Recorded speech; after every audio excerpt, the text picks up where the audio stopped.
Olá, sou Pedro Câmara, seja bem-vindo, bem-vinda a mais um episódio do Pod Câmara, um podcast dedicado aos empresários e à advocacia, como essa relação pode dar certo e fazer dar certo o seu negócio.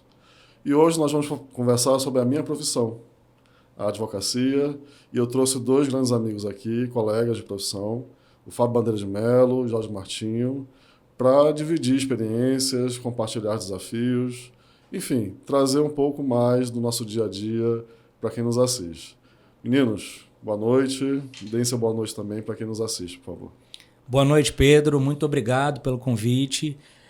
Jorge, é um prazer estar do teu lado, um prazer compartilhar o nosso cotidiano, que é tão maravilhoso.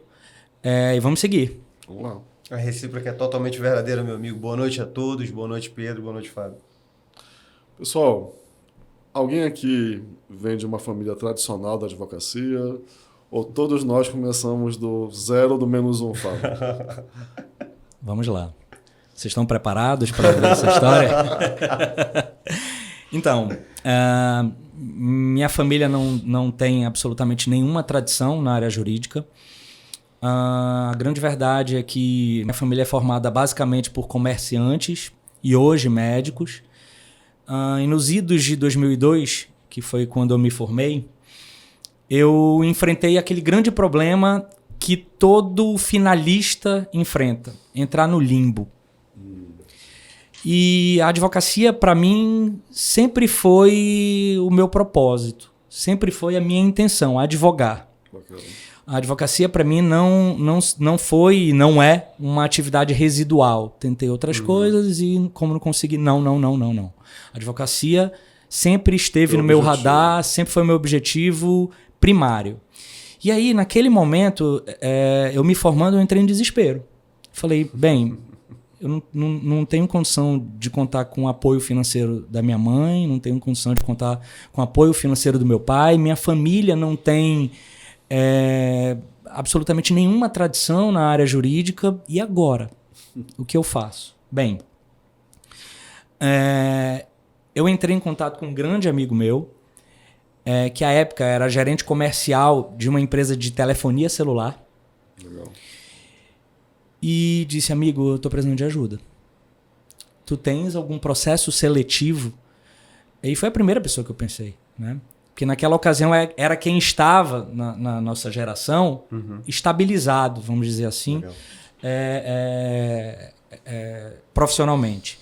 E liguei para ele, ele falou, Fábio, eu tenho, mas é vaga para venda de celular. Eu falei, não, é isso. É exatamente isso que eu vou fazer. Porque eu entrando nessa empresa, eu vou dar algum jeito, eu vou parar, alguma forma eu vou parar na área jurídica.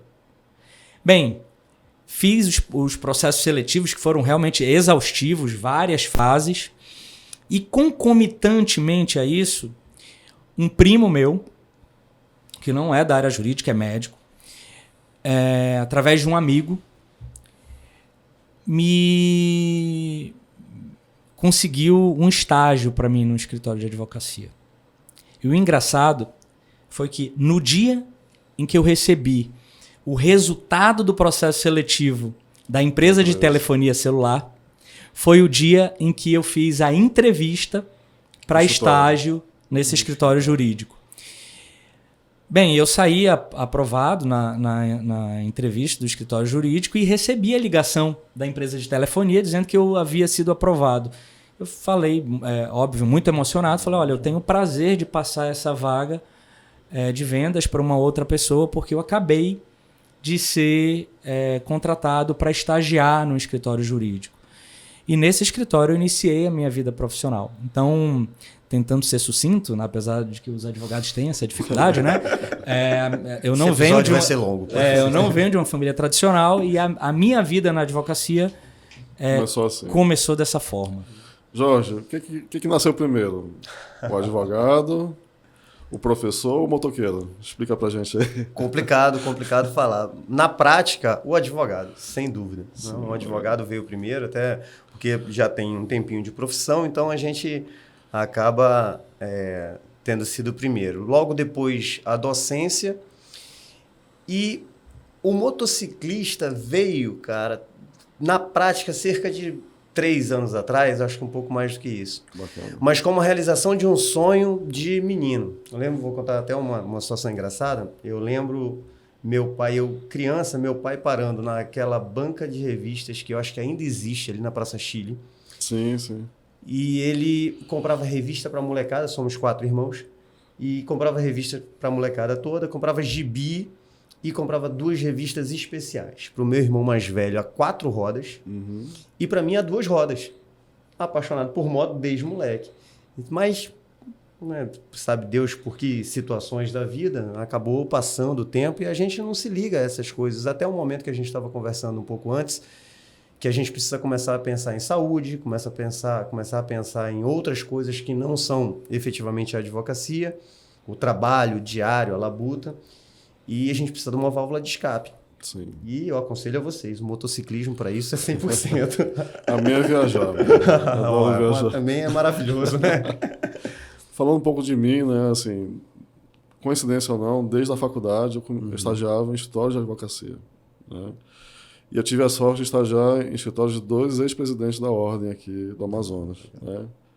Foi o Dr. Edson de Oliveira e o Aristófanes Castro, né? Os 2, infelizmente, já partiram. Então, eu sempre tive essa relação com a advocacia, eu sempre gostei, né? E eu tive um desafio de inaugurar um escritório com colegas de faculdade, né? Todo mundo pensa que o Andrade Câmara foi o meu primeiro escritório, mas não foi, né? Eu tive também um escritório com outros colegas, né? A Laís Freitas, que hoje é minha promotora de justiça, foi minha sócia lá no passado, né? Nessa primeira investida na advocacia. Então, assim, a gente também comecei do zero, também comecei arriscando tudo, né? Na época eu tive o apoio, obviamente, do meu pai, apoio financeiro, mas, assim, meio que perdido, né? Será que vai dar certo? E é engraçado, já a gente estava conversando antes de começar a gravar aqui o programa, que nós somos tímidos, né? Por natureza. E né? como? E, cara, eu era um advogado assim, nossa, que era possível entrar numa audiência e não falar nada, né? Só ouvir. Graças a Deus isso mudou, né? A gente consegue aí com o tempo se ajustar à profissão, né? E a profissão exige, sim, que você tenha não só a questão do falar, né? De saber se posicionar, mas de enfrentar. Muitas vezes a gente tem que enfrentar situações que, no meio de uma audiência, que passa do limite, que passa de uma situação que realmente você precisa proteger o seu cliente. A gente efetivamente protege pessoas, a gente batalha por pessoas, no caso empresas, mas empresas são formadas por pessoas, né? O que vocês veem dessa tônica da advocacia? Por favor, fique à vontade. Obrigado. Vou deixar você começar. Os mais novos, né? Enfim, hoje o Amazonas tem aproximadamente 14 mil inscritos, né? Advogados inscritos. É muita gente, né? É muita gente. Anualmente, a ordem recepciona aproximadamente 1.000 inscritos. Né? Para um mercado que está cada vez mais fechado, né? Exatamente. Vamos lá. O meu escritório é um escritório predominantemente publicista. Sim. Né? Acho que vocês devem saber. Contudo, um quinhão, né, da carteira do escritório é formada na área empresarial. E eu vou dizer que hoje há uma concorrência predatória. Sim. Na advocacia. Porque imaginem a seguinte situação.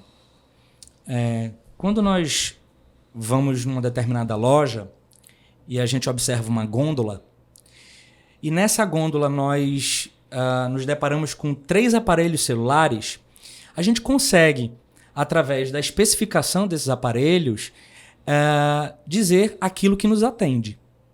Perfeito? Diferenciá-los, né? Diferenciá-los. Eu consigo. Bem, esse me atende? Não, esse o HD é menor, esse o processamento, etc. A câmera... Os critérios são objetivos, né? Exatamente.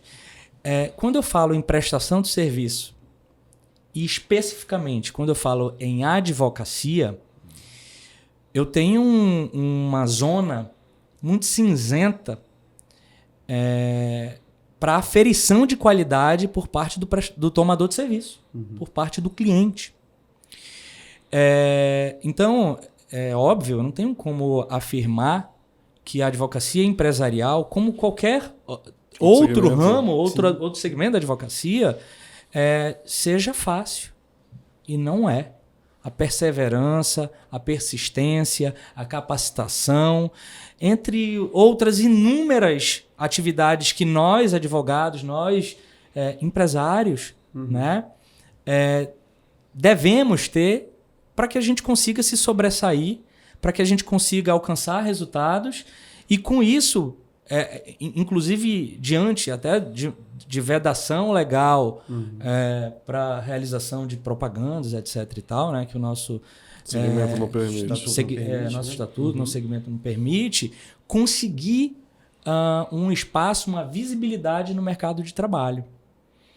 É gratificante a advocacia, isso para mim é uma atividade extremamente prazerosa. Contudo, ao mesmo tempo que é gratificante, é uma atividade desafio, né? Muito desafiadora. Muito desafiadora. Vou pegar um gancho aqui, Jorge, rapidinho, o que o Fábio falou. Essa questão da relação com o teu cliente, né? Da qualidade do que você entrega ao teu cliente. Eu passei um período sabático fora da advocacia, né? Foi até bom ter feito esse período, porque me fez voltar com a certeza de que eu queria voltar para ser advogado, né? E nessa volta, uma coisa que eu agarrei como princípio, coloquei na cabeça e tento trazer para a minha realidade, é que, olha, eu não posso ser mais um contratado do meu cliente. Eu tenho que fazer a diferença na vida desse cliente, né? Se eu me dedico a trabalhar com empresas, né, eu tenho que levar para essa empresa soluções lícitas, soluções técnicas, né, que eles possam perceber, não, esse cara tem um diferencial, né? Ele não está aqui só para validar um contrato, ele não está aqui só para, enfim, fazer uma ação que eu precise.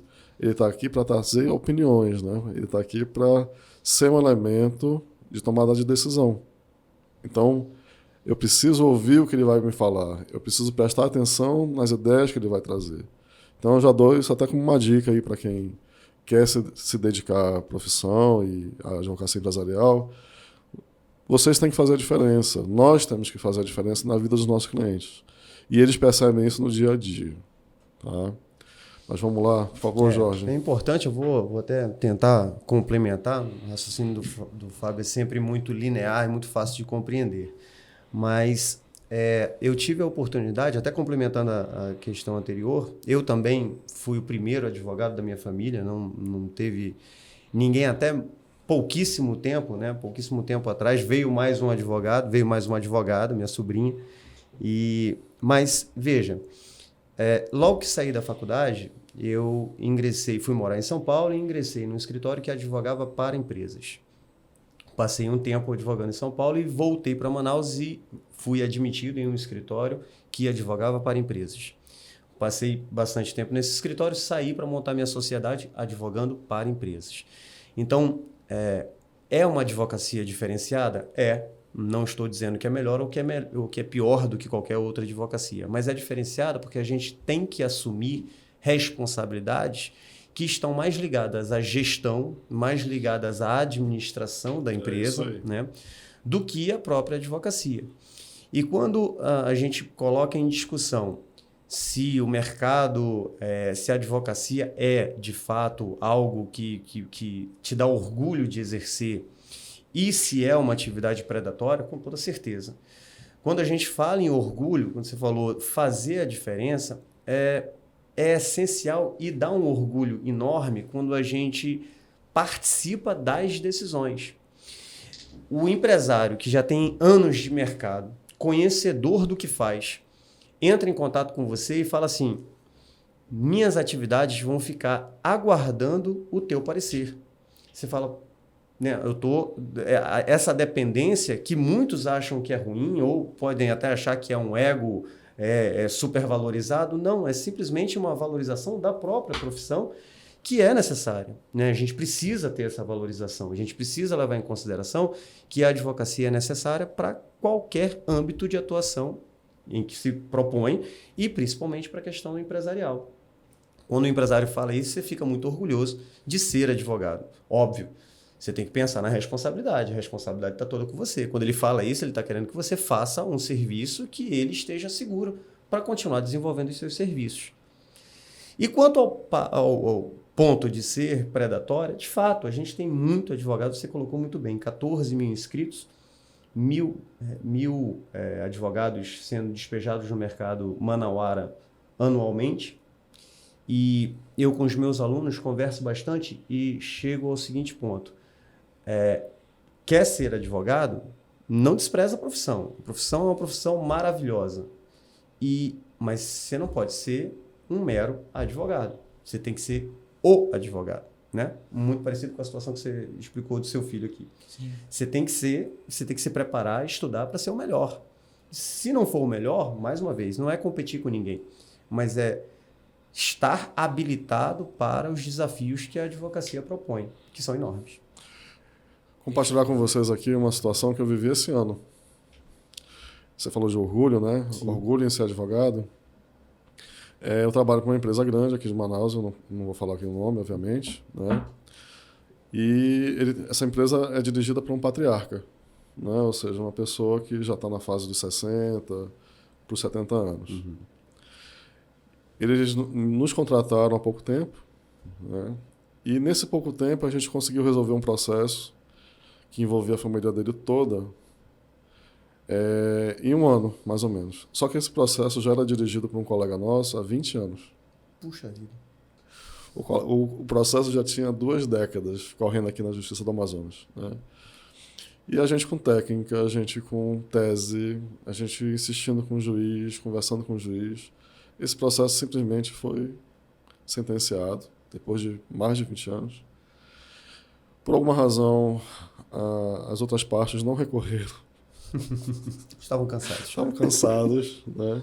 O êxito foi a favor desse cliente. Ele, em particular, distante dos filhos, ele me chamou e falou: Pedro, queria te agradecer. Aí, por quê? Você me fez cumprir uma promessa que eu fiz para o meu pai quando ele morreu, que era resolver esse problema. Estou todo arrepiado aqui, cara, porque você ouvir isso de um cliente, né? Você emociona, faz valer a pena.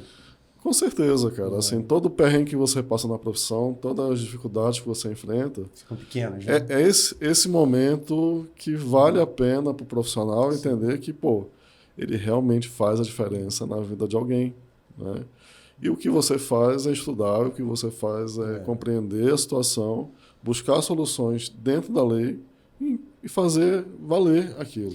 Mas tentando não te interromper e pedindo licença do Fábio, mas a ideia é exatamente essa. Porque o que a gente aprende, o que a gente estuda a respeito do direito, a respeito de outras áreas, é pequeno quando a gente tem que levar em consideração que a gente está cuidando de pessoas. Então, se você não for empático, se você não se solidarizar à dor do seu cliente, eu converso muito no escritório, especificamente com a minha sócia, que é uma parceira, a gente tem que se solidarizar com a dor do cliente. A gente não pode assumir a dor, porque senão compromete o emocional e a gente não vai conseguir raciocinar direito. E a gente é contratado para raciocinar. Mas você se solidarizar com o cliente significa que você está sentindo a dor dele, está entendendo, compreendendo e precisa dar uma solução. Se você é capaz de dar aquela solução, ótimo. Se você não é capaz, indica alguém. Né? É muito difícil isso acontecer, né? Em alguns casos. Essa humildade, né? Essa humildade, mas poxa, no escritório a gente atua na área empresarial. Especificamente em algumas áreas, mas a minha área é o tributário. E quando algo surge no escritório que não está em nenhuma das áreas específicas, ou pior, que são áreas que a gente já se determinou que não vai atuar, por exemplo, a criminal, ninguém toca. Eu não tenho habilidade, costumo dizer, brincar com os meus alunos, que o seguinte: se eu um dia for defender alguém na área criminal, pena de morte nele. Aí os meus alunos falam, mas no Brasil não tem pena de morte, tá vendo? Eu sou tão ruim que vai acabar acontecendo. Então eu não vou fazer isso com ele, né? São essas situações que a gente precisa ter em conta na hora de exercer. Vocês me permitem fazer uma parte em relação Claro. a isso? O fato é o seguinte, todos nós advogados precisamos partir de uma premissa. A premissa é que nós sabemos administrar um processo. Isso é um fato. Justo. Todo advogado necessita administrar um processo. E o que é administrar um processo? Fazer uma petição inicial, uma contestação, uma manifestação, recorrer, fazer um parecer jurídico. Ponto. Essa é a exigência mínima para qualquer profissional. Ou seja, você tem que saber escrever bem. Né? Nós somos contadores de história. Isso. Comunicação, né? Eu costumo dizer no escritório que, para mim, não há profissão mais bela do que a nossa. Sem desmerecer as demais, claro. Mas nós temos o prazer de trabalhar contando histórias. O que nós fazemos é isso. Com certeza. Né? Bacana, muito bacana, E óbvio que, a depender da retórica dessa história, a gente vai convencer o destinatário natural dela. Então, voltando ao raciocínio, todo advogado precisa, para sua sobrevivência, saber peticionar. Bem, levando em consideração isso, desses 14 mil advogados no mercado, como é que você Para se destacar. Né? consegue se destacar?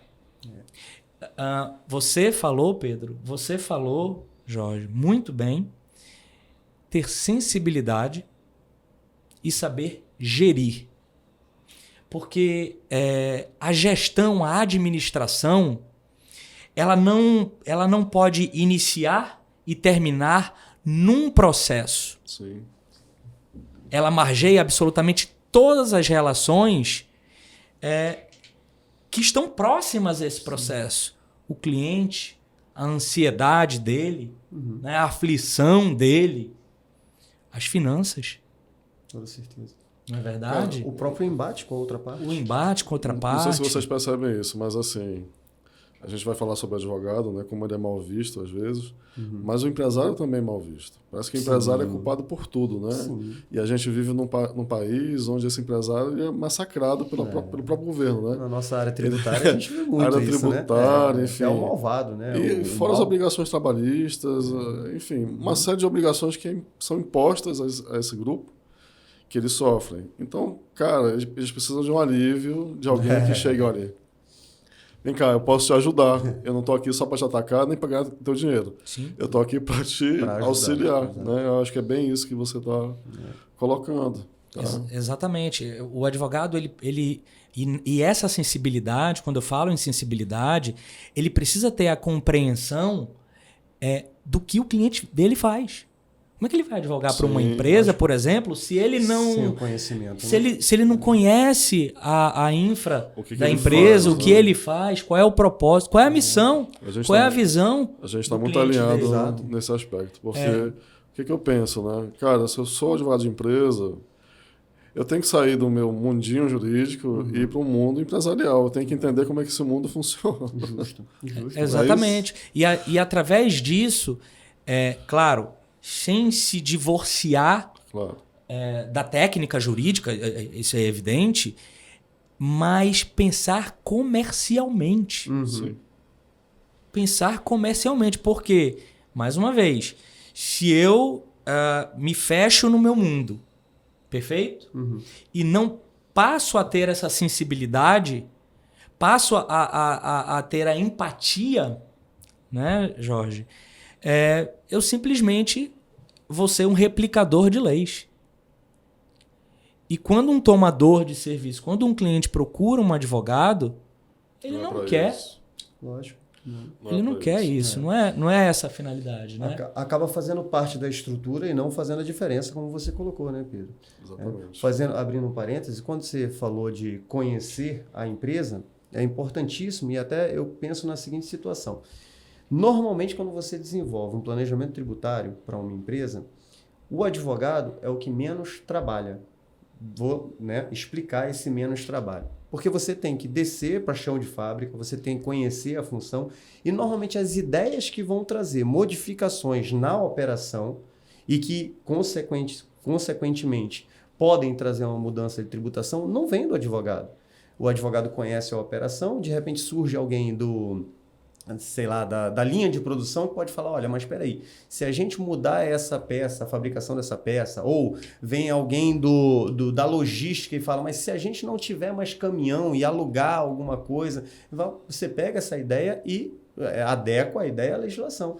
Então, mudou o cenário tributário da empresa? Com toda certeza mudou. Mas mudou pela ideia do advogado? Não. A ideia surge da operação que já existe lá. Agora, você tem que ter a perspicácia de entender que aquilo ali vai trazer benefícios para a empresa. Isso é uma prova que você precisa conhecer a empresa, você precisa conhecer o teu cliente, né? A gente está falando de empresa porque somos advogados empresariais. Mas essa perspicácia que você fala só é possível porque você tem conhecimento também. Com toda certeza. Sim, com né? toda Você certeza. consegue linkar uma coisa com a outra. Com toda certeza.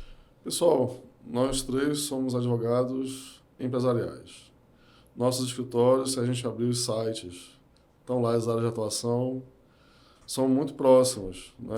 Eu sei da questão do direito público, eu admiro muito essa iniciativa do escritório de vocês nesse sentido, né? Mas vocês também têm uma pegada empresarial muito forte. Uhum. Por que é possível nós três sentarmos nessa mesa, conversarmos como amigos e respeitar um ao outro? Eu queria trazer essa questão porque você falou em concorrência predatória. Né? Infelizmente, na nossa área empresarial, é onde a gente mais sente essa, não digo nem só predatória, mas desleal realmente. Uma concorrência, eu estava contando para vocês aqui, de um colega ligar para um cliente meu e falar mal de mim. Né? De um colega chegar com um cliente meu, isso também aconteceu, tá, gente?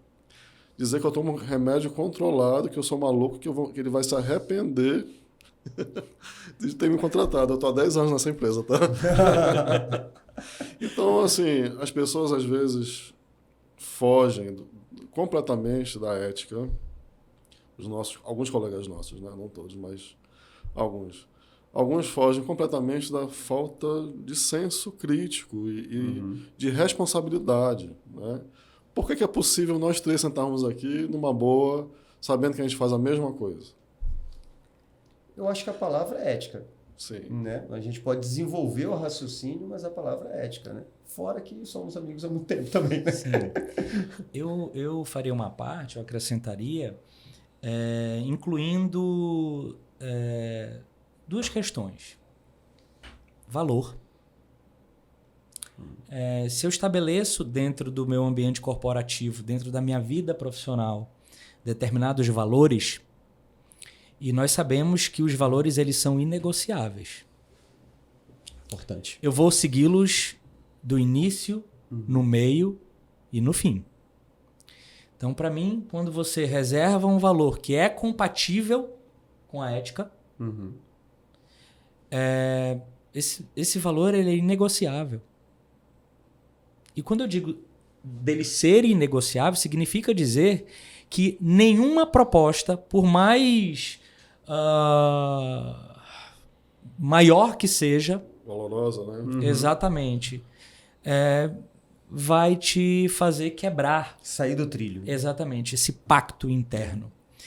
E eu acho que a segunda questão, se vocês me permitirem, já que é um bate-papo, né?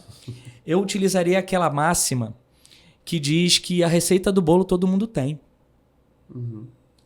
O que dá o sabor do bolo é a mexida.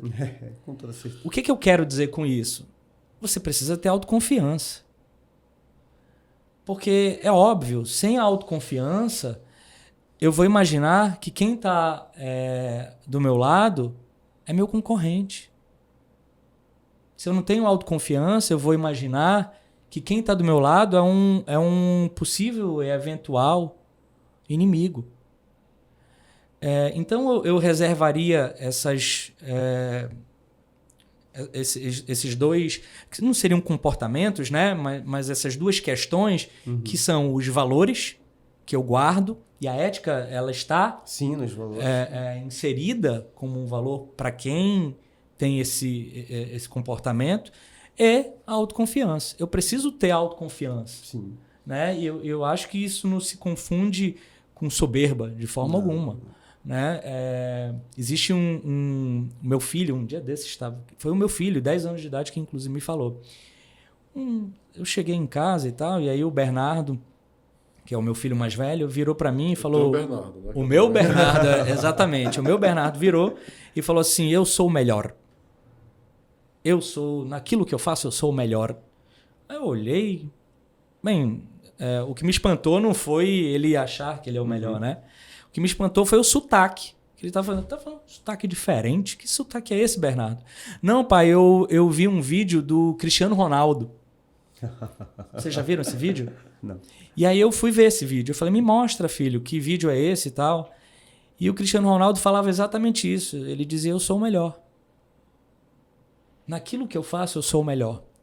Porque no dia em que eu não acreditar que eu sou o melhor naquilo que eu faço, eu não tenho mais ambição. Tem gente que se acostuma com o errado, né? Sim. Tem gente que, enfim... E não só do direito, né? Acho que hoje, quando você vai analisar outras profissões, tem gente com falta de ética em todas elas, né?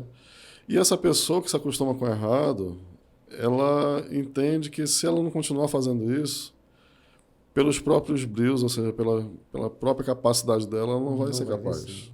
Né? Não é soberba, mas assim, é insegurança, não só psicológica, é uma insegurança técnica, profissional, enfim, uma série de coisas. Né? É a máxima que se diz, a diferença entre a admiração e a inveja. Né? A diferença entre a admiração e a inveja, ela vai justamente nisso. É porque a inveja diz, por que ele conseguiu?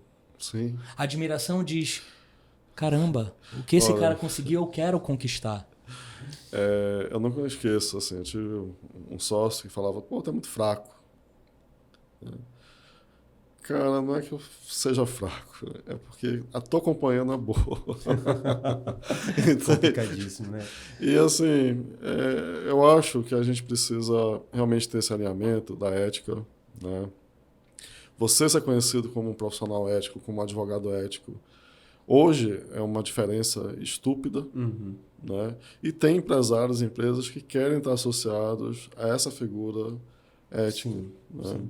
Até desenvolvendo mais essa questão da ética, eu acho que eu coloquei ética como uma palavra, a palavra-chave para isso, e eu penso o seguinte, que não seja confundido com a ética profissional. Porque a ética profissional, você tem um estatuto que vai te trazer várias normas postas lá e tudo mais para definir o que é uma conduta condizente com a profissão e o que não é uma conduta condizente com a profissão. Quando você fala em ética, né? exato. Quando você fala em ética, aí é muito fácil, né? Você seguir o que está escrito. Mas quando eu falo em ética, é aquela ética de ser humano, né? É que você colocou dentro, muito bem colocado, dentro dos valores. E ética de ser humano é você saber definir o que é certo e o que é errado. E definindo o que é certo e o que é errado, falar que não há nada que me mova a fazer o errado. Como você colocou em outras palavras, falando, não tem proposta valorosa, no sentido econômico da palavra, né, da expressão, que vai me fazer andar por esse caminho ou executar um serviço desse. Isso a gente pode trazer, a gente está trazendo para, entre aspas, concorrência, mas a gente pode colocar para várias outras situações, né, que aparecem no nosso dia a dia como advogado. Então, tem coisas que, por mais que a proposta seja muito boa do ponto de vista financeiro, não vale. Meu pai dizia uma coisa, meu pai era bancário e passou uma longa vida sendo bancário, e ele dizia o seguinte, ninguém paga o preço de eu deitar minha cabeça no travesseiro e dormir tranquilo. E isso é um ensinamento que a gente traz, e em outras, na sabedoria dele, ele quis dizer que a ética dele enquanto ser humano é intocável. Ninguém pode fazer nada, ninguém pode mexer. Eu ouvi muito isso do meu pai também. Muito. Às vezes a gente fica pensando, pô, por que o pai do fulano tem mais dinheiro quando a gente é mais novo, né? Do que o meu? E a resposta sempre foi essa, né? É porque eu não me sujeito a fazer o que o pai do fulano faz. Sim, né? Então, basicamente, Foi isso. Sendo um pouco mais objetivo em relação à questão de nós estarmos aqui conversando e pensando numa eventual concorrência e até para falar para todos aí em questão de como que se opera, como tem vaga para todo mundo, depende. Para todo mundo eu acho que não tem vaga não, mas para aquele que se especializa e que se renova, você fala de inovação, estuda inovação, para aquele que inova, tem vaga. Porque por mais que sejamos advogados empresariais, então nesse grande gênero, estamos no mesmo, estamos incluídos. Mas se a gente dividir esse grande gênero em algumas espécies, você está no lado mais profundo do direito público, eu estou no tributário, você está no tributário também, então a gente vê, mas peraí, então encontramos dois aqui no tributário, mas quais são os clientes que você direciona o seu serviço? Quais são os que eu direciono? Como é que você faz? Como é que eu faço? Então, existem vários pormenores que a gente vai dividindo. No final, a gente faz coisas completamente diferentes. Não interessa que sejamos advogados, empresariais e que atuemos na mesma área. Não interessa. Não tem conflito. Porque a gente vai desenvolver diferente. Não tem conflito. Uma outra situação. Quando você colocou a questão de valores e não encarar o outro como inimigo, é importante a gente ter um grau de humildade para pensar que aqui nessa mesa eu aprendo muito mais do que eu compito com quem está aqui. Então, veja, Fábio está aqui, exato, Fábio está aqui, Fábio está advogado empresarial, estou começando a ficar preocupado porque ele, de repente, ele vai tirar meus clientes. Não, cara, não existe isso, ele não é meu inimigo, muito pelo contrário, traz a sua experiência, porque eu estou sempre pronto para aprender. A ideia é estar para aprender, mas não é estar aqui só, é estar em qualquer lugar para aprender, porque você sempre, se você tiver humildade, sempre você vai conseguir aprender alguma coisa, em qualquer lugar. Eu aprendo todo dia com os meus alunos de 5º período, de 6º período, que estão ali pelo meio da faculdade, que alguns deles, que eu já vou chamar a atenção, não sabem ainda o que querem do direito, mas eu aprendo, talvez eu aprenda muito mais do que eles aprendam. Então, acho que essa é a ideia. Pegar a tua fala. Vontade. Geração mais nova, né? Eu estou quase com 50 anos, ainda não cheguei lá, mas estou quase. Né? Vocês devem estar com 39, 40. Tão gentil. Exatamente isso. Já passou faz um tempinho. Deixa estar. Está na fase dos 40 anos. Vocês estão na fase dos 40 anos. A diferença entre as nossas gerações e essa geração que está na faculdade, que está saindo da faculdade, as diferenças são imensas. Né? E isso você vai aprender no dia a dia. Né? Você, obviamente, precisa contratar pessoas, você precisa reter pessoas, né? E esse processo te faz ver que eles têm outros princípios, eles se motivam por outras razões que não são mais as nossas, né? Eles têm que ter uma verdadeira vinculação, eles precisam se identificar com aquele ambiente para querer ficar. Exato. Né? Como é que... Eu vou repartir isso também com vocês, mas eu queria entender de vocês como é que vocês conseguem, ao identificar um talento, mantê-lo nos stories de vocês? Como é que vocês conseguem convencê-lo de que lá é um bom lugar para ele desenvolver a profissão dele? Você me permite? À vontade, meu amigo. À vontade, porque eu estou aqui para aprender. Eu, durante muitos anos na minha vida, quando eu entrava numa empresa e via missão, visão e valores, eu olhava e dizia, meu Deus, conversa fiada é essa, né? Aquele jargão, conversa, né? Conversa. Exatamente. E eu queimei minha língua. Eu queimei a minha língua alguns anos depois, necessitando remodelar o escritório. Eu me deparei criando a missão, a visão e os valores do escritório. E por que eu estou falando sobre isso? É óbvio que a gente não vai neutralizar a recepção, eventualmente, de algum profissional, né, que não pense como o escritório pensa, ou como as pessoas que estão no escritório pensam. Mas no momento em que você tem um determinado escritório, independentemente do tamanho, perfeito?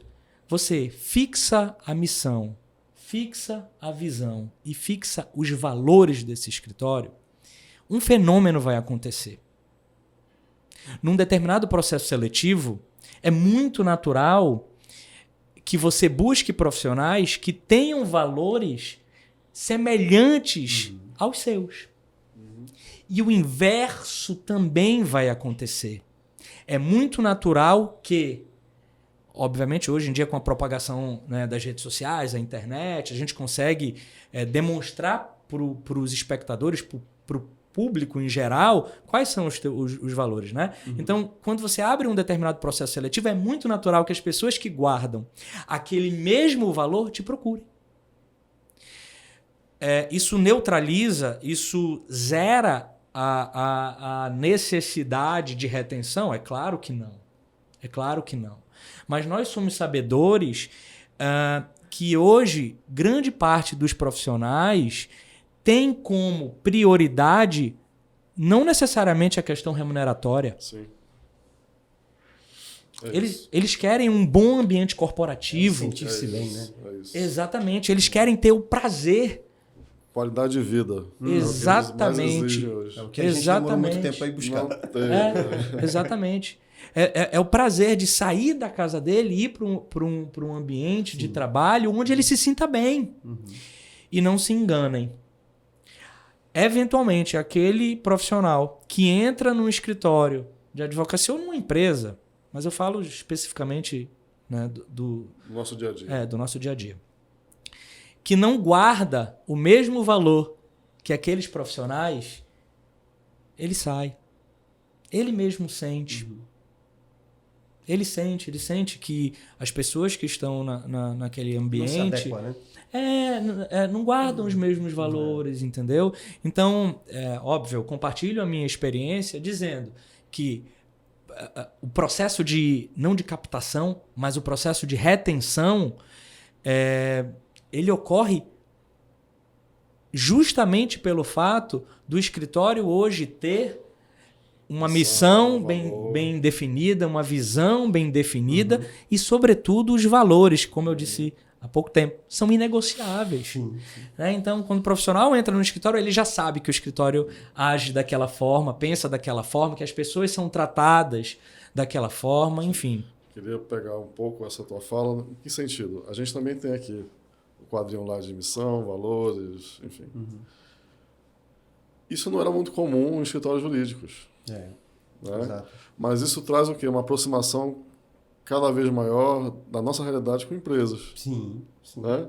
A gente finalmente se enxerga como verdadeiras empresas. Né? E como empresários. Né? Não apenas um prestador de serviço, mas nós temos que nos organizar e estruturar como empresas, até para que haja essa identificação com o nosso cliente. É interessante, Jorge, vou te interromper, Pedro, é interessante nessa questão que você falou das pessoas que entram e mantê-las. Eu acho que o problema está na imutabilidade. Então, se o teu escritório, e é uma coisa que eu prego no escritório, a gente também tem que ser flexível. Né? Existem situações que as pessoas que entram no teu escritório, óbvio, por ser uma estrutura já montada, por já ter um tempo de mercado, por já ter pessoas que estão lá há mais tempo e fixaram rotina de trabalho, valores, visão, etc., a pessoa que entra tem a tendência de se adaptar ao que já está constituído. Mas é óbvio que ela vai trazer os valores próprios. E quando essas pessoas trazem os valores e a gente identifica, a gente que eu coloco aqui como capitães dessas naus, né? Identifica esses valores e acha interessante, a gente começa a também se flexibilizar e fazer com que essa pessoa esteja mais inserida e até se adaptar a determinados valores que foram trazidos ali.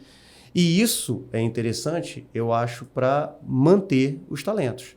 Né? Quando a gente identifica esses talentos e a gente se molda, lógico, em parte a eles, né? Deixando esses talentos mais à vontade, num ambiente mais tranquilo, em que a criatividade possa fluir, eu acho que isso é essencial para manter. Né? A gente tenta trabalhar desse jeito. Tem que ter uma troca. Uma identificação. Sim, aí, sim, com certeza. Sim. Pessoal, como eu falei, eu tive esse período sabático. E outro princípio que eu trouxe foi de um direito mais preventivo, tá? Ou seja, de não necessitar tanto da justiça, né? A justiça também tem seus desafios, né? São muitos processos, poucos juízes, enfim. E, às vezes, os nossos clientes não conseguem entender que a solução que ele precisa vai demorar, né? Então, a gente tem que cercar de cuidados e um olhar jurídico que, na verdade, vai trazer a solução que não dependa da justiça. Quando a gente conversa com os nossos colegas, não tem muito esse pensamento da prevenção, porque a gente foi criado na faculdade por conflito, né? A judicialização. A judicialização, ou seja, o advogado de sucesso tem que ter lá, sei lá, 10 mil causas, tem que estar todo dia lá em cada vara pedindo para que o processo caminhe. Eu aprendi a advocacia dessa forma, só que eu vejo a prevenção como uma fileira aí, que pode fazer toda a diferença. E quando você vai para os Estados Unidos, uma coisa assim, eles já trabalham muito com a prevenção. Há muito tempo. Há muito tempo. O que vocês acham disso? Eu acho que, além dessa cultura, né, que é inerente aos egressos, né, da advocacia e tal, também é uma cultura do mercado. Sim. Quem aqui nunca sentou com um empresário para fazer uma reunião de anamnese, para elaborar uma proposta de honorários e ouviu: mas eu não preciso de assessoria jurídica. Eu tenho poucos processos. Sim. Quem aqui? Você já ouviu isso? Nós ouvimos isso absolutamente todos os dias. Por quê? Porque o mercado também, por falta de experiência,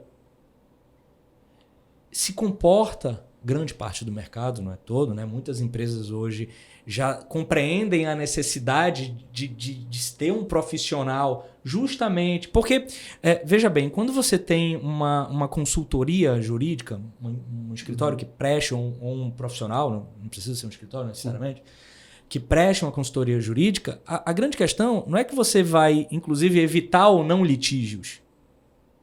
Como você estava falando, Jorge, a tua cadeia produtiva, a tua cadeia de prestação de serviço, se for uma empresa que preste serviço, ela pode ser radicalmente alterada para diminuição de tributos. Sim. Um exemplo, né? Para relações empregatícias, saudáveis, para diminuir um determinado ônus, e aquilo necessariamente não iria gerar um litígio. Então, o mercado também se comportava e ainda se comporta acreditando que uma empresa só precisa ter uma assessoria jurídica se ela tiver problemas jurídicos na esfera judicial. Né? Porque os problemas jurídicos, em muitas ocasiões, já estão estampados lá. Sim. Só que ela não sabe. Ela não sabe porque esse problema jurídico ainda não virou litígio. Só contabiliza quando vê o passivo judicial, né? Só aparece quando está lá na planilhinha como passivo judicial. E aí é complicadíssimo. Né? Eu acho que essa questão do mercado, Fábio, você colocou muito bem, é a ideia, de fato, do problema, né? É aquela velha situação que a gente ouviu muito de o advogado como o médico servem para curar problemas. Peraí, se você esperar o problema de saúde vir para procurar o médico, normalmente já não vai ser muito bom para você. Então, medicina preventiva é isso. Vai ter tempo pra, exatamente, pra resolver, né? Então, do mesmo jeito, eu acho que isso está mudando em relação à visão do médico, está mudando em relação da própria empresa, né? Você busca renovar a sua empresa antes que a receita, os rendimentos comecem a cair. Né? Hoje em dia a gente vê isso com uma facilidade maior, nós que somos advogados empresariais. Então o cara começa a mudar a chave, o empresário começa a mudar a chave, buscar outras situações antes dele começar a ver que está esgotando ali a operação dele. E essa ideia então de apagar incêndio, que é inerente ao mercado, como você bem colocou, é o que faz com que a gente seja ali entendido como num só serviço, o serviço da judicialização. E a consultoria jurídica, ou assessoria jurídica, chame do que quiser, mostra, evidencia problemas que estão ali, né, parados e tudo mais. Na questão trabalhística que você colocou, que não é muito a minha praia, mas minha sócia, graças a Deus, né, trabalha essa parte com maestria. E ela coloca situações, exemplo, ó, a empresa X, ela precisa mudar esse tipo de rotina. Então, a gente precisa entrar nisso aqui e falar, conversar, porque esse tipo de rotina pode, mais tarde, gerar problema. Então, quando a gente consegue apurar isso, e a gente só consegue sabendo a técnica, entendendo direito e sabendo como o nosso cliente funciona, e aí a gente consegue fazer algum tipo de mudança, né? Aí consegue. Só compartilhando uma experiência com vocês, durante algum tempo, eu me vi preso entre a cruz e a espada. Porque o que acontecia? Olha lá. Eu tinha uma determinada área no escritório e nessa área existiam profissionais que no mesmo dia, faziam petição inicial, contestação, uma solução de consulta, atendia o cliente em reunião e chegou um momento, numa determinada ocasião, olha que engraçado, que um colega profissional virou para mim e falou: Fábio, eu preciso priorizar prazos. E naquele dia eu parei, eu pensei e falei: peraí. É porque a cabeça já está doutrinada. Exatamente, peraí. O advogado consultivo, ele tem um plug diferente do advogado que atua no contencioso. Né? E aí, o que eu fiz naquele momento? Eu falei, cara, eu vou fazer uma experiência aqui no escritório. Eu não vou setorizar, claro, setorizei a pertinência temática, isso é evidente, né? Porque a gente precisa ter, de fato, profissionais especializados naquilo que fazem. Sim.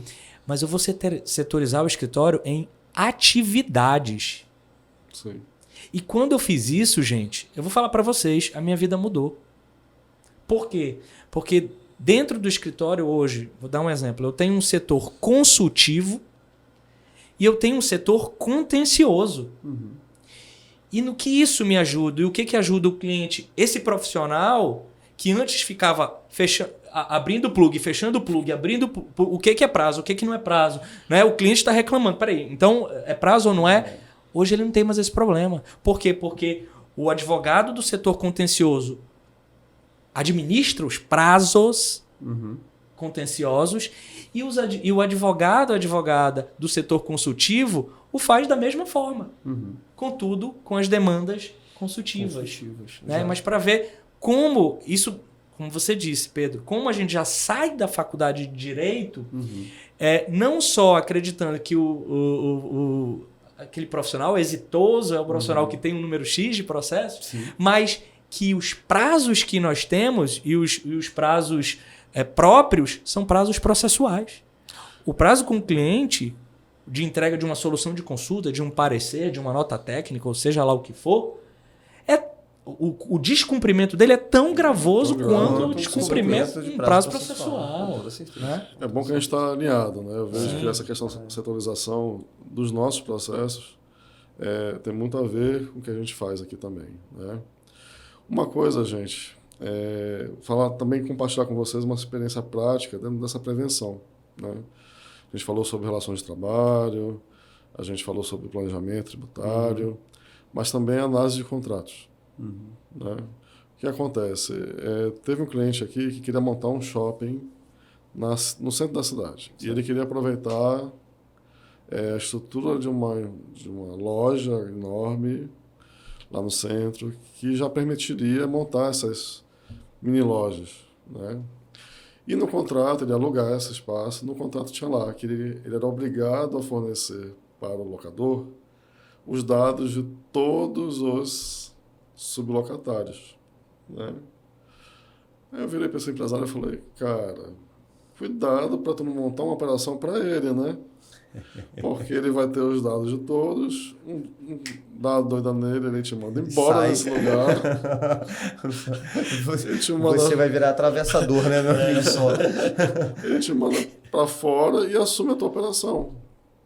Faz o seguinte, diz que tu não aceita essa cláusula, vamos ver a reação dele. Cara, esse negócio não foi, né? Obviamente. Lógico, A intenção dele já... Então, não era só nem para velada, você, né? mais um empresário que não tem essa ótica do direito, de como funciona o contrato efetivamente, ele não vai ter essa malícia. Ele não vai ter a perspicácia de pensar, de entender que isso mais tarde... Agora está tudo bem, você está assinando o contrato, está tudo tranquilo, está às mil maravilhas, mas mais tarde é que o contrato vai valer. Né? Exatamente. Quando for cobrado, né? Quando as obrigações forem cobradas.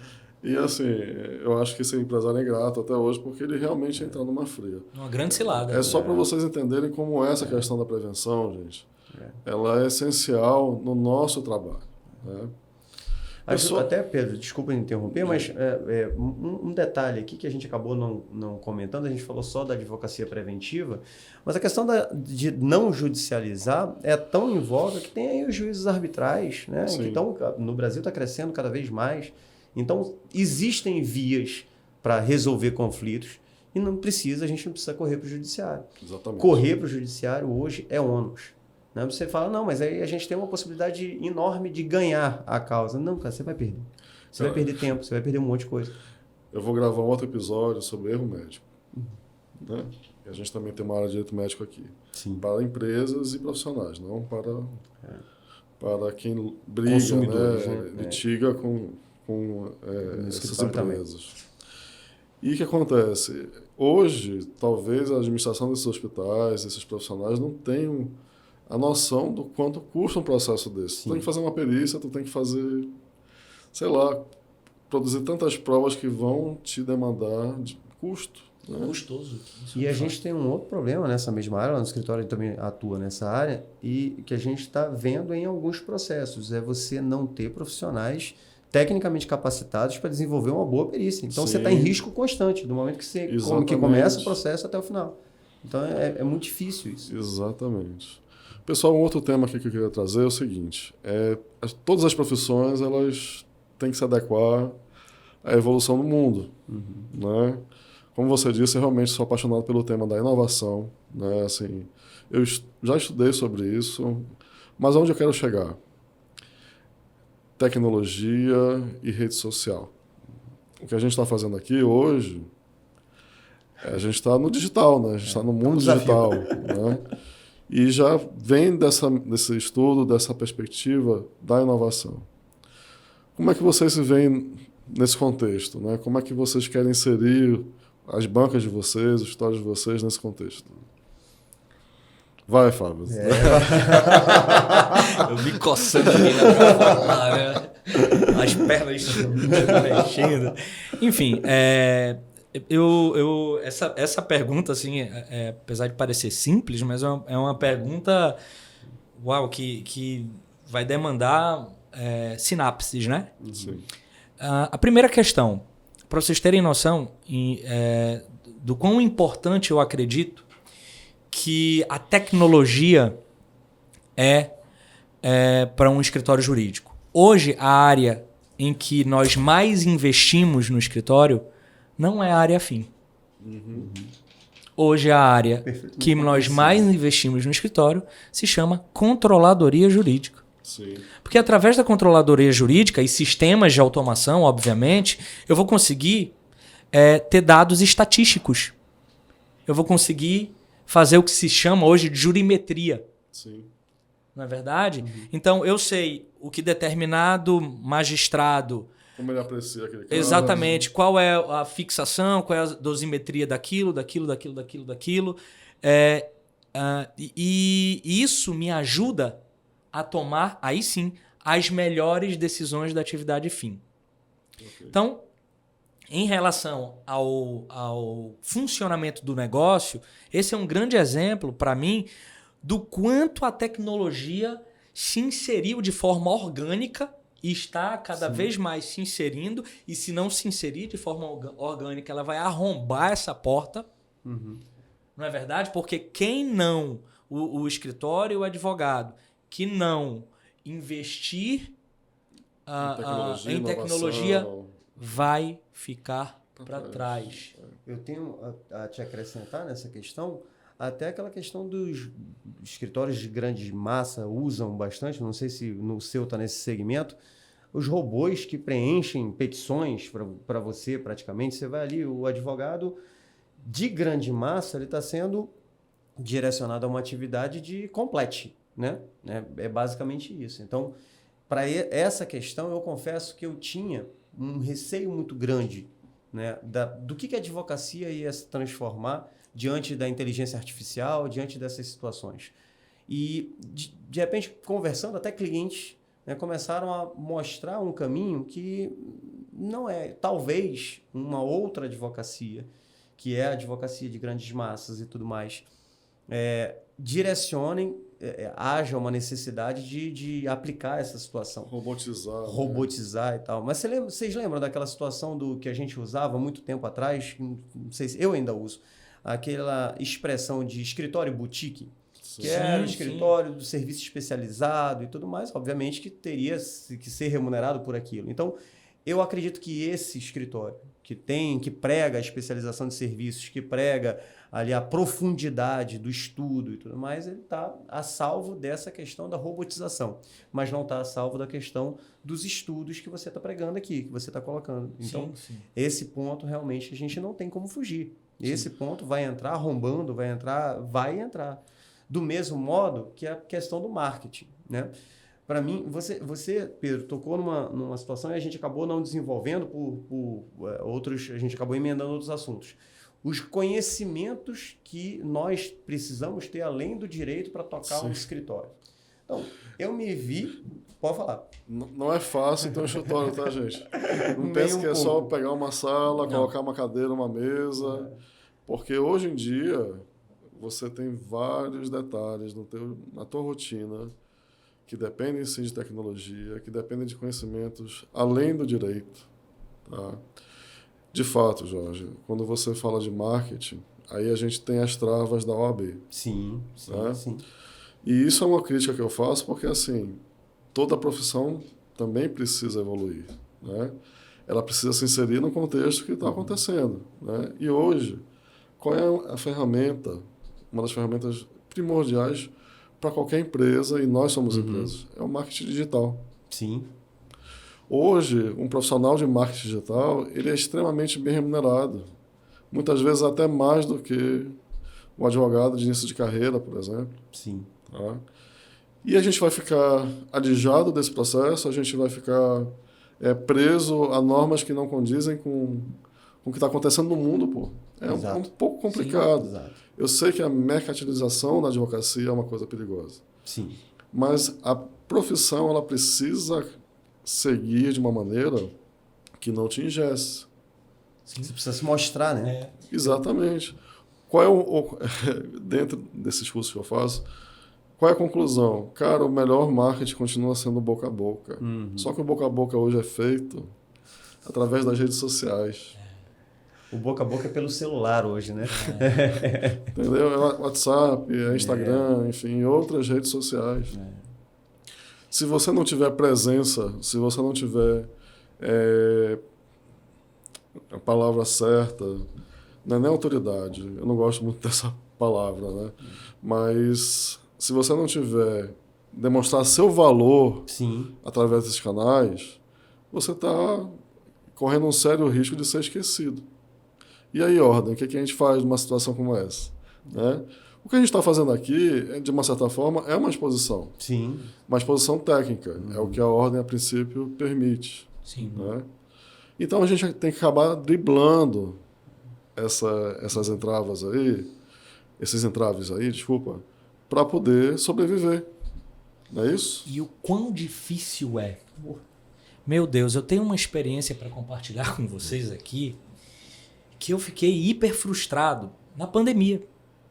A pandemia fez com que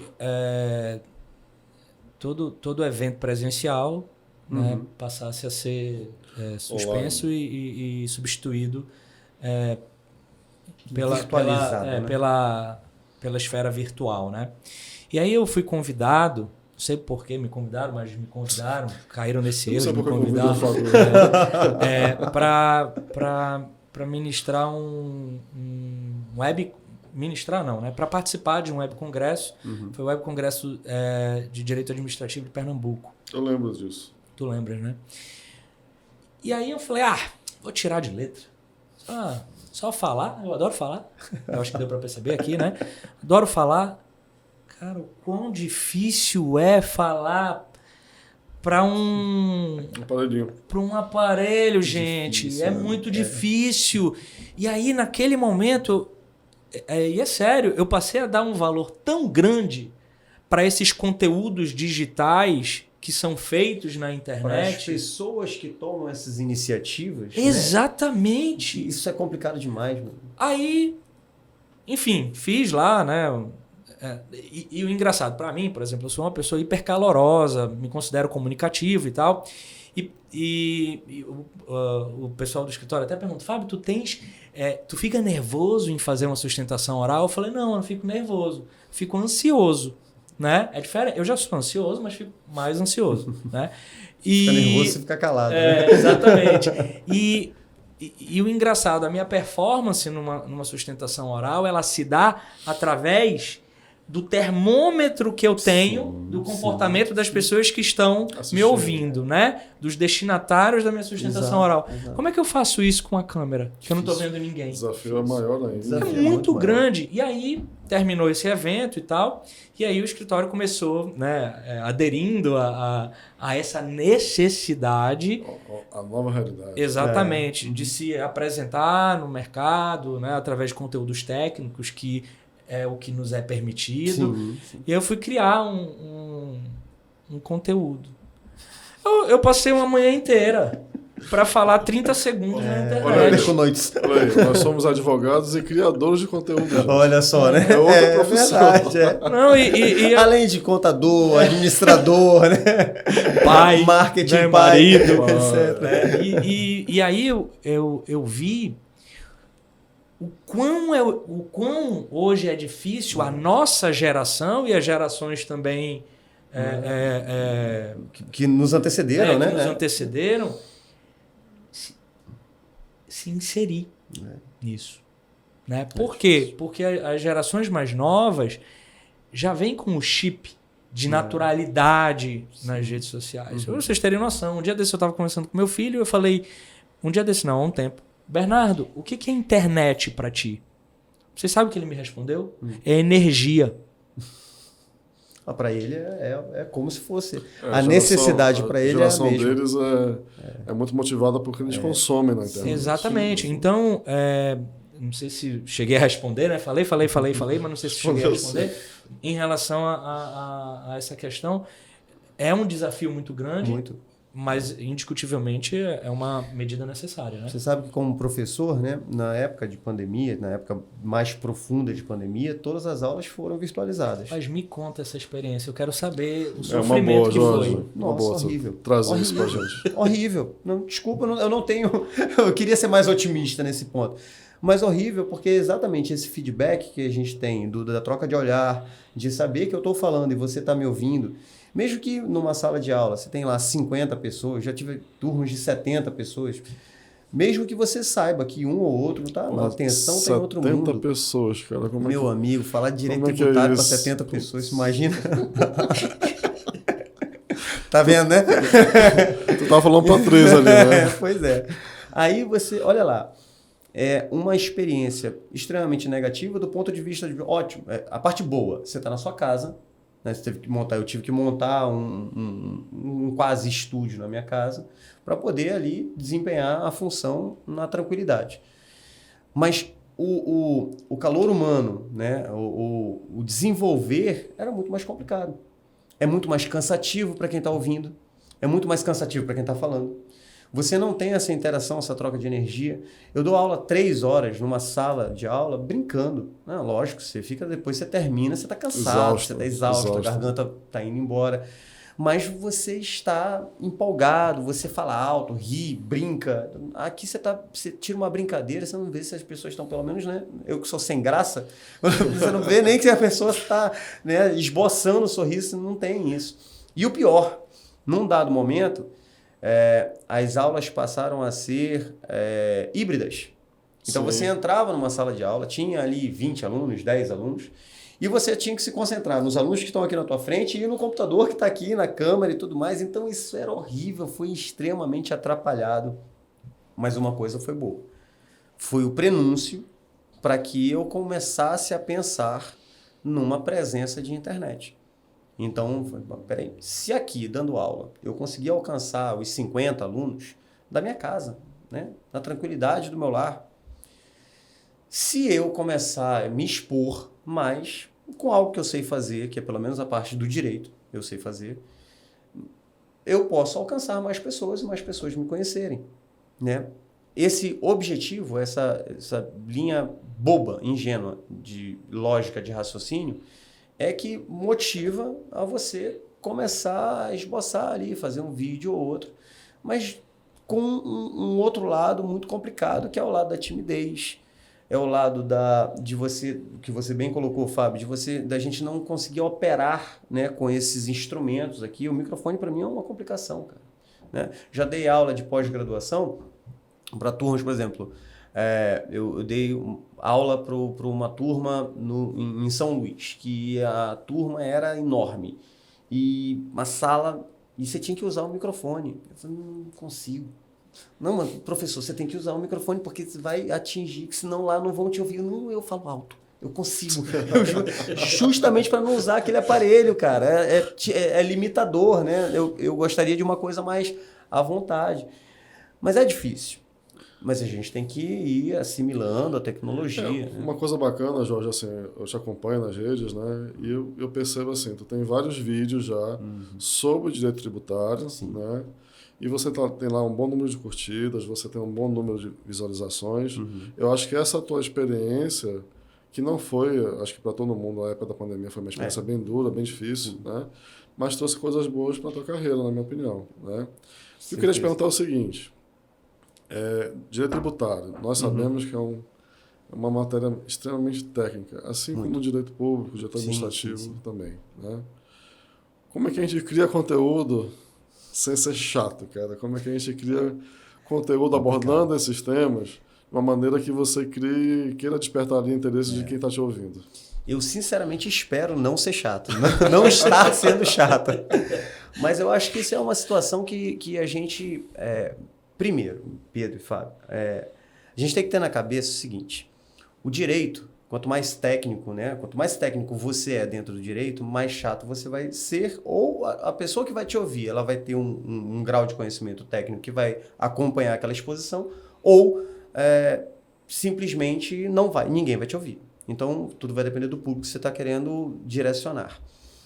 Como nós estamos fazendo isso? Tentando atingir, a título de esclarecimento, então tentando atingir pessoas que precisam daquela informação, eu tenho comigo a ideia de não ser tão formal, né? Apesar de ser o único de blazer aqui, eu tenho, na hora de falar... Armadura, né?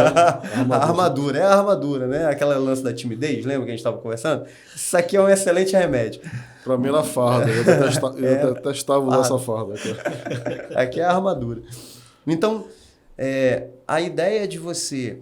eu em sala de aula, eu falo gíria, eu brinco, eu tiro sarro, eu tento ser o mais leve possível. Suavizar o que é pesado. O que é pesado. A gente sabe que é pesado, né? Você fala assim, você tem 10, 15 artigos da Constituição que falam de direito tributário. Nego fala, pô, simples. Não, simples, peraí. Ali está toda a estrutura do direito tributário, está todo o sistema que se desenrola em um monte de normas, instruções normativas, etc, etc, etc, que vai ser um conhecimento extremamente pesado. Lógico, todas as áreas têm isso. Mas no direito tributário especificamente, se a gente não for leve, o nego não vai te entender, né? Você não vai ter qualquer tipo de assimilação, os teus alunos não vão compreender. E a ideia que eu tentei, então, passar para a rede social é exatamente a mesma ideia de sala de aula. Entendi. Eu vou ser o mais leve possível, vou usar termos o menos técnico possível. Só que o professor também está ali, né? É o advogado que está falando na rede social, mas o professor está gritando aqui no ouvido, vai por esse lado, vai por esse lado. Aí a minha sócia fala assim, não, isso não vai ser legal, isso ninguém vai entender, Jorge, para. Assim, guardadas as devidas proporções, né? A gente sempre precisa ter uma companhia feminina para filtrar as coisas, né? Aqui no escritório também não é diferente. Funciona assim também. Funciona assim. Pessoal, às vezes a gente se dedica muito a um cliente, a gente se dedica muito a um trabalho técnico. Não teve jeito, a prevenção não teve efeito, a gente precisou judicializar aquela questão. Essa questão vai levar uns 3, 4, 5 anos aí para ser resolvida. E no final das contas, o nosso cliente não ganha o processo, né? Eu acho que esse é um dos momentos mais desafiadores Sim. do advogado. Em que sentido? Como é que a gente mostra para esse cliente que, olha, não faltou dedicação, não faltou conhecimento, técnica, não faltou empenho do teu advogado em tentar resolver essa situação. Só que a justiça nem sempre é justa, né? Tem vários fatores aí que não cabe aqui colocar, Sim. que impedem, muitas vezes, que a técnica prevaleça. Como é que vocês, nesse momento, se viram para convencer o cliente de que ainda vale a pena investir em você como profissional? Eu tenho como uma premissa no escritório, tanto nas relações internas quanto nas relações externas, a comunicação. Perfeito. Um cliente bem informado, por mais que o resultado que eu dei a ele não seja o resultado esperado, não vai ser um cliente insatisfeito. Então, veja bem, todas as medidas que são apresentadas pelo escritório, obviamente, né, que tem uma determinada relevância para o cliente, esse cliente ele é informado. Perfeito. Esse cliente, a depender da natureza dele, inclusive, ele participa do processo produtivo. Ele participa. Aqueles clientes que têm jurídico interno, por exemplo, a gente democratiza. Okay. Nós não temos essa vaidade. Mas o mais importante é que ele seja bem informado. É que haja uma comunicação, porque ele não vai ser pego de surpresa. Esse cliente bem informado, ele jamais vai ser surpreendido com uma informação negativa. E isso... Olha, eu não gosto de utilizar percentuais, tá? Mas quando eu não sei da informação. Mas grande parte das rescisões contratuais que eventualmente ocorrem por insatisfação não é necessariamente pelo resultado. É pela surpresa do resultado, pela falta de comunicação, pela falta de feedback. Eu tenho uma historinha que eu sempre conto no escritório e para a controladoria. Vocês já devem ter ouvido essa história. Por que se vende mais o ovo da galinha do que o ovo da pata? Vocês já ouviram essa história?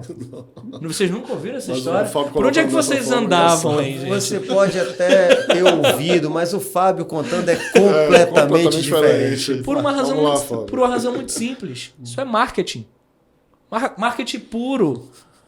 A galinha é uma propagandista incomparável. Porque quando ela põe um ovo, exatamente, ela faz um escândalo tão grande que não há quem não observe que o que ela está colocando é um ovo. Então o dono do supermercado vai pegar esse ovo e vai botar na gôndola. Pronto. Porque ela deu valor ao ovo dela. A pata colocou o ovo, ficou caladinha, discreta. Educada, né? Educada. Quem é que... Você tá vendo o problema da nossa timidez? Quem é que vai... óbvio, eu faço essa alusão para dizer pro meu colega advogado que está no escritório que ele precisa se comunicar, ele precisa informar, ele precisa ser essa galinha. Excelente, Fábio. É isso aí. Eu acho que a ideia que eu guardo, obviamente, no meu ambiente, na minha vida profissional, ela é essa, é comunicação. Eu acho que a comunicação gera credibilidade. Exatamente. Né? Então, quando você, de fato, como você bem colocou, Pedro, no final, infelizmente, a decisão não foi agradável para o cliente. E aí você o surpreende com aquela decisão, acabou. Né? E, obviamente, são poucos os clientes que têm conhecimento, apesar da gente viver uma interdisciplinariedade muito grande, então tem muito cliente que sabe mais direito do que o advogado. Né? Sim. Então, apesar dele ter o conhecimento... Doutor Google. Não é só para medicina não, tá, gente? Para direito também. É verdade. Então, apesar de ele ter esse conhecimento, ele não vai ficar satisfeito com a sua condução, com o modo de conduzir. Né? Não é tanto com o resultado. E quando você muda esse modo de conduzir e comunica, como o Fábio falou, no escritório a gente também tem essa questão. A gente trabalha com, óbvio, você não vai informar que você diligenciou para alterar lá a numeração de página. Não tem porquê, né? Você vai ocupar, o cliente vai ficar chateado com você. Mas toda situação você vai comunicando, você comunica se uma audiência de instrução, por exemplo, foi boa, se não foi boa, com os olhos da experiência. Se não foi boa, você já prepara. Essa audiência de instrução não foi muito legal, houve uma prova ali e tudo mais. Ou então a perícia não foi bacana, o perito entendeu que você não tem o determinado direito, ele já vai sendo preparado para aquilo. E que são coisas que... tem uma situação que eu trabalho muito com os advogados do escritório que eu acho uma temeridade. Todos nós já ouvimos aquela questão do causa-ganha. Isso é horrível. Para mim tem duas situações. Né? O advogado que trabalha com a causa-ganha, com a expressão causa-ganha, ou ele está fazendo algum meio ilícito, né, junto ao judiciário, ou ele está mentindo. As duas coisas são erradas. Então, sempre eu converso com os meus clientes da seguinte situação. O cliente pergunta, doutor, e aí? Possibilidade de ganho? 50%, meu amigo. 50% de ganhar, 50% de perder. Então, o que eu posso garantir é um trabalho com técnica, com estudo, com dedicação, com comprometimento. Você vai ter aqui um leão para buscar o teu direito. Mas resultado, a gente não pode se comprometer. A advocacia não é entrega de resultado. Né? Fábio, brilhante essa tua colocação. Eu acho que a comunicação, de fato, é um elemento essencial para qualquer profissão e profissional. O Jorge acrescentou um elemento aí que é a credibilidade, né? Comunicação com credibilidade. E eu queria colocar um terceiro, que, na verdade, para mim é o que faz essa liga, que é a transparência. Certo, perfeito, Né? perfeito. Então, você tem que ser transparente com o seu cliente o tempo todo. Você não... A questão da causa-ganha é realmente papo de advogado, desculpa, fuleiro. Né? Com todo respeito, perdão. Mas é isso. Mas é isso. É isso. Né? Perdão não, ele está inclusive infringindo o código de ética da OAB. Eu não estou aqui para atacar ninguém. Exato. Né? Mas assim... É isso mesmo. Com todo respeito, não confie nesse advogado, tá? Advogado que está batalhando, que está lutando, ele sabe das dificuldades, sabe que nem sempre vai depender do que ele conhece, do que ele emprega. Né? Então, essa comunicação aliada com a credibilidade e especialmente com a transparência do teu serviço é o que faz a diferença. Pessoal, infelizmente o nosso tempo está chegando, né? Poxa. Essa conversa está excelente, está maravilhosa mesmo. Né? Mas eu queria colocar uma provocação aqui. Uma coisa que eu detesto, que eu fico pé da vida, que eu não gosto de ouvir, é piadinha de advogado. Ok? Porra, assim, desculpa, falei palavrão aqui. Daquele tipo, tu vai levar quanto? Né? Quanto tu vai roubar dessa história? Né? Infelizmente, a nossa profissão está muito associada a essa figura negativa, né, de quem, na verdade, quer tomar alguma coisa de alguém. E as pessoas não têm assim, o cuidado de entender que a nossa atuação, muitas vezes, ela pode ser a diferença naquele contexto. Então, se eu estou levando um bom negócio para o cliente, se eu estou fazendo com que ele tenha êxito no negócio dele, uma transação de M&A, por exemplo, onde ele vai vender a operação dele, né? E o advogado está ali para não deixá-lo fazer nenhuma besteira, vender a empresa dele por preço de banana. É claro que eu mereço ser bem remunerado. Sim. Né? Qual a opinião de vocês ainda sobre essa ótica tão negativa em cima da nossa profissão? Para variar, eu tenho uma história. Eu Todos tenho uma temos. história para contar Sempre. sobre isso. Recém-formado, eu me submetia a decisões unilaterais. É verdade, de clientes onde eu prestava serviço. E quando eu entregava, primeiramente, o relatório, né, com os valores, ele dizia... Não. Essa notificação extrajudicial aqui, você tá cobrando X, mas não vale isso. E aí ele riscava. E dizia, e no final ele Colocando dizia... preço no teu serviço. Eu recém-formado, né? Quer dizer, completamente inexperiente, com receio de perder o cliente. E eu me submetia, isso é um fato. Né? E ele dizia, olha, tá aqui, o valor é esse. Cara, eu saía arrasado. Aí, numa determinada ocasião, eu fui fazer uma audiência para um tio meu que não tinha nenhum grau de escolaridade. Analfabeto. Ele sabia escrever o nome e contar dinheiro. Né? Ele era comerciante. Ele é comerciante. E aí eu fui para uma audiência, e eu já vou chegar lá para responder a tua pergunta.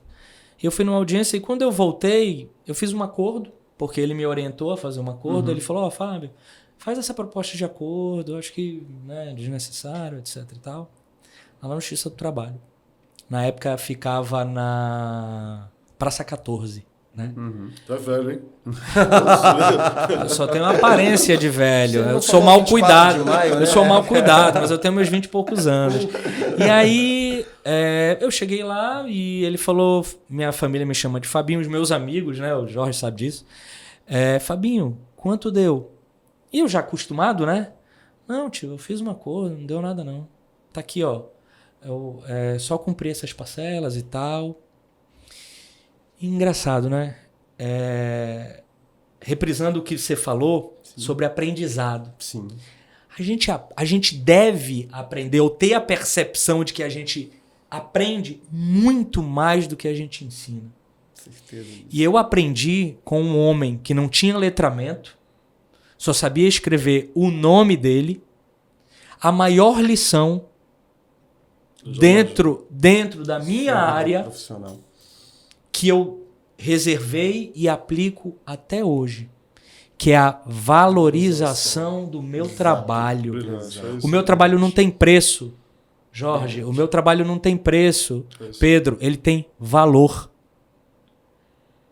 E é óbvio, eu aplico a técnica, né, de estudar sobre negócio, gestão, etc e tal. Aquilo que ele me ensinou, um analfabeto, desculpem o termo, mas era o que era, me ensinou há alguns anos atrás, em 2003.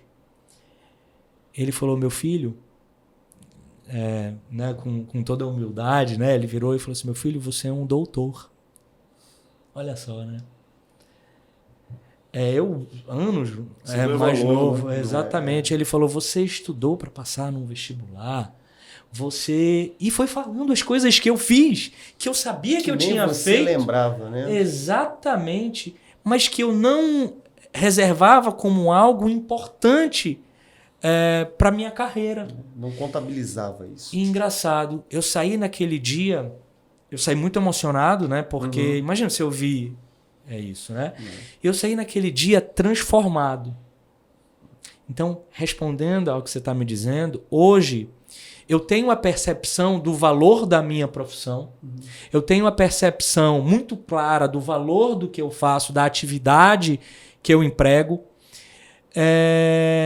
E a resposta que eu dou Para essas piadas, né? para essas piadas são os meus clientes. Sim, perfeito. Eles podem, eles mais do que ninguém, são as testemunhas oculares que desmontam esse castelo de cartas, né, que é mistificado sobre o advogado. Então, hoje eu claro, né, depois de muito exercício, mas eu enxergo com... Desculpa, mas eu acho que talvez seja menosprezo. Sim. Entende? Justamente por isso. Porque eu sei tem que passar por cima. Eu sei do valor, né? Que Eu sei do valor da nossa simplesmente atividade. Passar por cima, sim. Eu concordo, isso foi uma história brilhante. Você colocou aqui que eu acho que emociona todos nós. Porque a gente passa por isso todos os dias. A gente passa por isso, por essa contabilização de valores, né? Eu costumo dizer no escritório que é muito difícil a gente tornar a advocacia algo empresarial no sentido de é o que você vende serviço.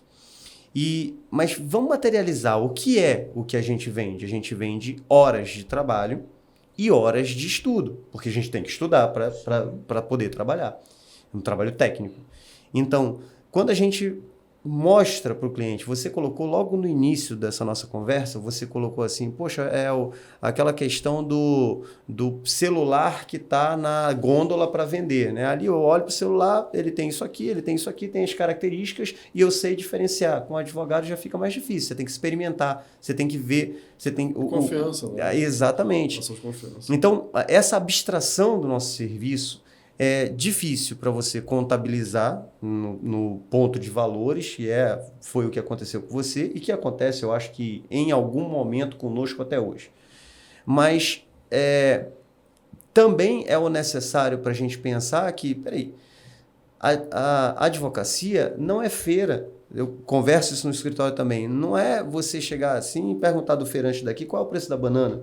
E na próxima banca perguntar, qual é o preço da banana? O cara tá mais barato ali, hein? Vou comprar lá. E aí acaba comprando lá. Existem inúmeras consequências extremamente danosas para quem contrata advogados desse jeito. E a gente, com certeza, todos nós já passamos por isso. Propostas nossas que não foram aceitas, porque quando alguém explica, não, mas tem um ali que oferece mais barato. Cara, você vai lá, você contrata, mas infelizmente funciona desse jeito.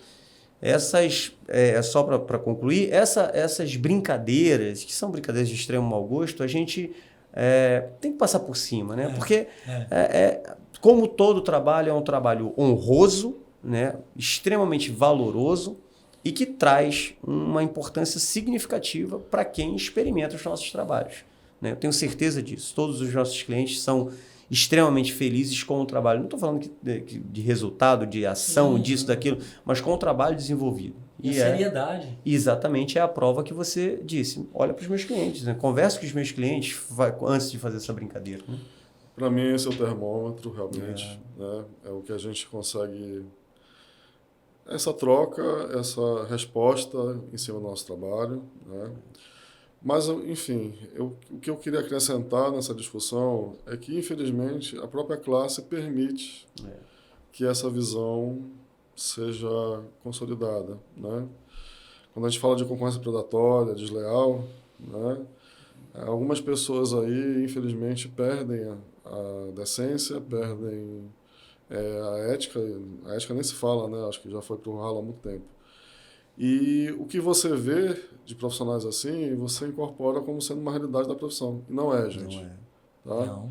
É isso que... É essa tônica aqui dos três que a gente está conversando. Isso não é uma realidade. Tá?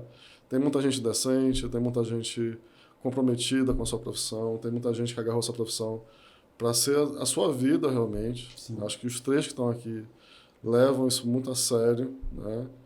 E o nosso papo foi para tentar, entre outras coisas, desmistificar essa história de que advogado não presta. Tá? Isso não é a realidade. Nós somos sérios como precisa ser. Nós somos atenciosos como precisamos ser. Nós somos, de verdade, transparentes, comunicativos, alertamos os riscos como precisamos fazer. Tá? Então, nossa profissão é uma profissão digna, É uma profissão muito bacana quando você se identifica, quando você leva isso para o teu dia a dia. E entendam, e eu acho que quem é sério, quem é de verdade, não suporta essas piadinhas, tá bom? Fábio, Jorge, muito obrigado. Eu acho que eu não poderia ter chamado pessoas melhores para esse momento. Né? Eu acho Isso é mais da sua gentileza do que da nossa competência. A amizade está sendo... O elogio está sendo afetado, obviamente, pela amizade, né? Com então toda há uma certeza. suspeição. Saibam assim, que eu tenho respeito e carinho por vocês, Igualmente, acompanho vocês. Tá? Desejo sucesso a vocês. Está vendo, gente, como é possível a gente desejar sucesso para o nosso concorrente? Né? Porque é isso, cada um tem seu espaço, cada um tem sua capacidade, cada um tem o seu valor, Fábio, como você falou. Exato. Né? E é isso que, no final das contas, vai fazer com que a pessoa ou afunde ou apareça. Exato. Tá? É isso. Pessoal, muito obrigado também a você que assistiu. Nossos episódios são longos, né?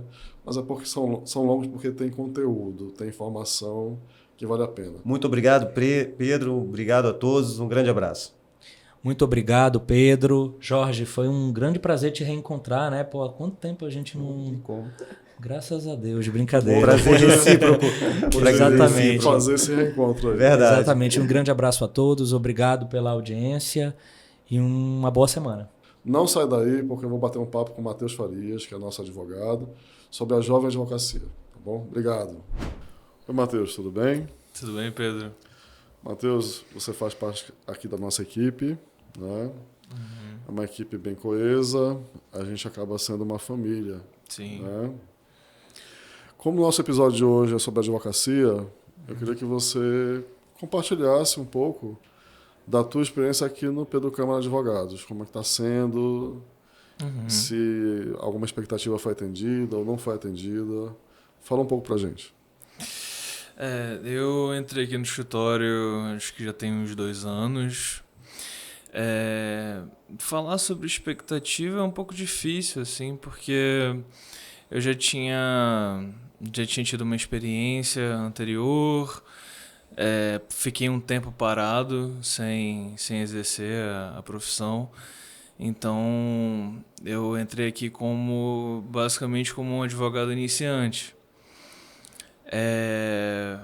Mas assim, eu acho que o cotidiano foi demonstrando, foi alinhando o que eu podia esperar ou não, e para mim tem sido ótimo. Eu gosto muito de trabalhar aqui. Você é feliz sendo advogado? Olha, eu diria que a felicidade na advocacia, principalmente na área que eu exerço, na de contencioso, ela é um sentimento que oscila. Acho que há momentos de muita felicidade, mas há momentos de preocupação, ansiedade. Responsabilidade, né? Sim, com certeza. Mas no geral, sim. No geral, eu gosto do que faço. Você gosta dos seus amigos advogados? Dos seus colegas advogados? Daqui? Daqui ou fora daqui? Gosto sim. Consegue ter uma relação tranquila, respeitosa? Sim. E, Matheus, o que é que você imagina para o futuro da advocacia? Para o futuro da advocacia, eu acho que eu estou muito alinhado com os princípios do escritório relacionados a isso, que é mesmo um despreendimento, né, da advocacia junto ao judiciário, mais voltado às expectativas e necessidades do cliente. Soluções que sejam preventivas. Exatamente. Muito bacana ouvir isso de ti, né? Quero dizer que eu tenho muito orgulho de ter você na nossa equipe, né? Muito obrigado. Enfim, acho que a gente foi colecionando talentos, né? E você, sem dúvida, é um desses, né? Você é uma pessoa muito gentil e trabalha com contencioso, como você disse. Isso, mesclar essa gentileza com a dureza da advocacia não é fácil. Então, parabéns e mais uma vez obrigado, tá? Muito obrigado. Eu gosto muito de trabalhar aqui e me sinto parte dessa família também. Que bom, Matheus. Pessoal, esse foi o episódio de hoje. Muito obrigado, hein? Tchau.